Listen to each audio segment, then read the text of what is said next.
exclut, Nathalie, Koh-Lanta, et Y'a.C en froid ce qu'il sait vraiment pas .c.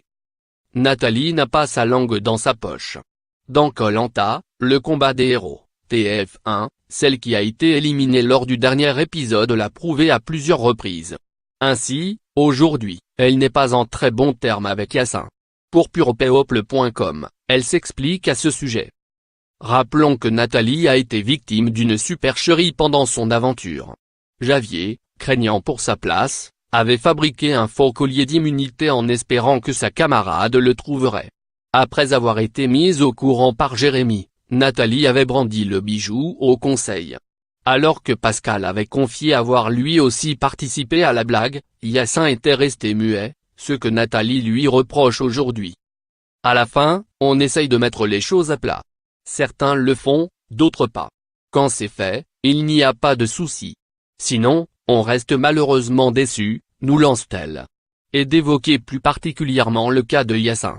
En fait, il n'a pas assumé l'histoire du collier, même à sa sortie. Alors que quand le jeu est fini, il est temps d'avouer les choses. Il a nié jusqu'au bout alors que les images parlent d'elles-mêmes. Plus encore, Nathalie en veut à Yacine d'avoir dit des choses méchantes sur elle.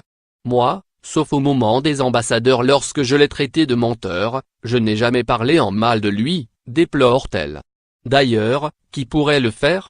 S'interroge-t-elle. Il reste l'un des aventuriers les plus forts que ce soit sur les épreuves ou sur le camp, c'est indéniable, poursuit Nathalie. Mais j'ai le droit d'être déçu par son manque d'honnêteté en dehors du jeu. Pour l'heure, les deux aventuriers n'ont pas eu l'occasion de se revoir et donc de discuter. Peut-être mettront-ils les choses à la plat lors de la grande finale de Koh-Lanta, le combat des héros le 25 mai 2018, qui sait ?